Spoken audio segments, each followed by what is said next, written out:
Hi, anyone and everyone. This is Kim, the Humble Hermit from Come As You Are Oracle. I'm going to do a collective, a love oracle for today. Today is Wednesday, December 31st, 2025. You may follow me on the the Tube, my blog. Not totally up to you.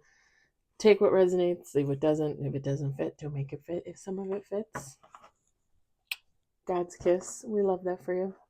Whatever doesn't, just leave it on the table for someone else. You don't get to take an energy that wasn't meant for you. We're going to use the Romance Angels Oracle cards by Doreen Virtue. This is my real version of the deck that I got off of eBay. Yarp. Top of the deck fell out when I pulled the deck out of the card box. Worth waiting for. Divine timing is at work in your love life.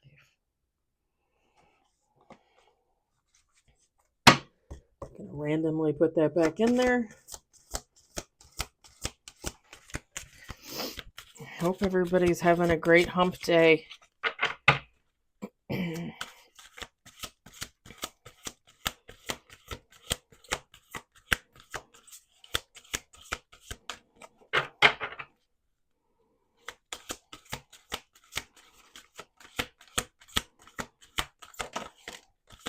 I think I'm going to watch a movie and then I'm going to take a shower. I just ate my lunch. We got one on the table.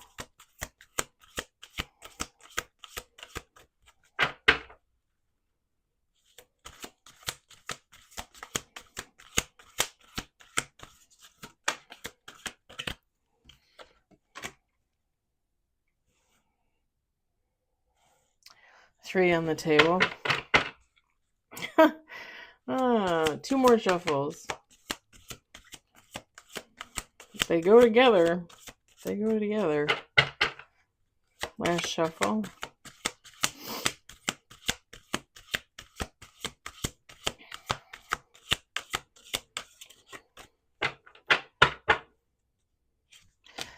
We got four with the bottom of the deck. We've got let go of control issues. Allow this situation to unfold naturally.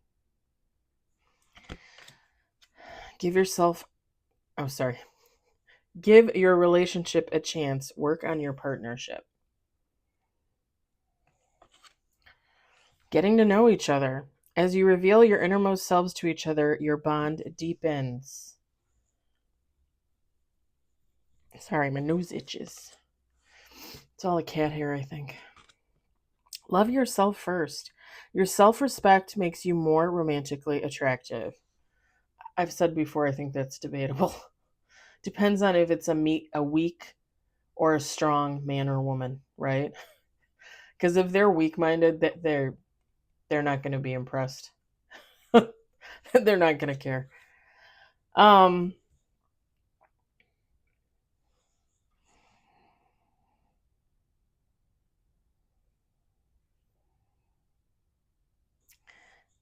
If you're getting into a relationship, if it's new for you, and obviously this is a love oracle, so this is a relationship, this isn't a friendship, this isn't a family connection, this is a partner.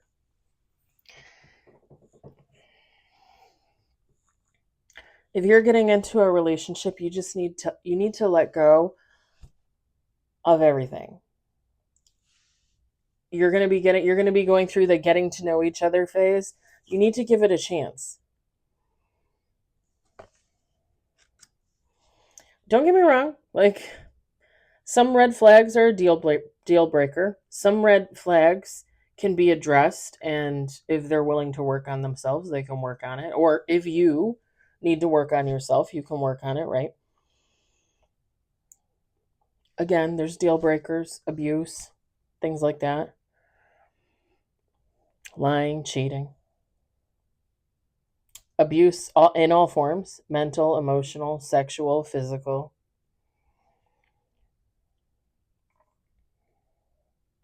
I think this is just saying give it a chance. Don't just automatically be like, oh, okay, no good, bye, see you later. Give it a couple minutes. Give it a couple months, maybe.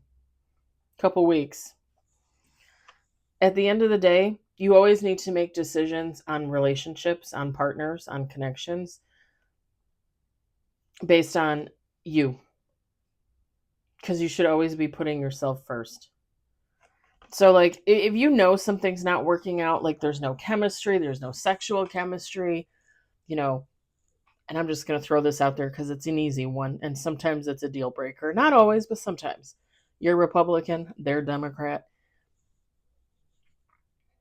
And you want to break up and you say, okay, sorry, Ted, Mary, it's not working out for me. I'm going to move on. I wish you nothing but the best.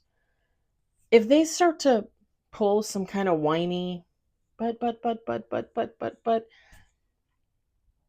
you already know, like you made up your mind, don't go back on that. Don't go back on that. Because no offense to my ex-husband, but when I told him I wanted to separate, when I told him we were getting a divorce, like a few days later, I went back on that and I said, okay, if you want to try, we can try. Like we can try to make it work. A day after that, I realized that was a mistake. Again, because he doesn't want to change. He likes who he is. And that's fine. But we no longer aligned. We were no longer like at the same level. We were not in the same place in life. So, like me telling him, "Oh yeah, like let's reconcile. Let's make it work." Like a day later, maybe not even a day later, like I knew I had made a mistake. Go with that first gut intuition, that first nudge. Don't go back on that. And don't feel guilty.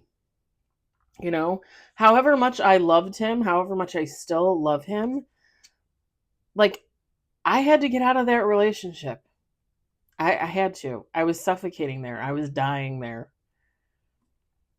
And like I said, I still love him as a friend. You know, I still would like to have him in my life if he wants. But sacrificing myself for another person, like I said, I was dying there. I probably would have ate myself to death. I probably would have just kept sinking into depression after depression, and eventually I would not have been able to pull myself out. And eventually I probably would have overeated myself to death. Overeated? I mean, and granted, I don't know that for sure, right? But I mean, when I look back on it, I was not in a good place. Like, I was ready for change. I was ready to move. And he was in the same spot he's always been in for, the last 10 years. So, and he's pretty much still there. God love him. I'm going to leave it there. I hope it resonates for you. I hope you enjoyed it. I hope, if anything, you were entertained. I hope everybody's having a great New Year's Eve, has a great New Year's. And I'll talk to you later.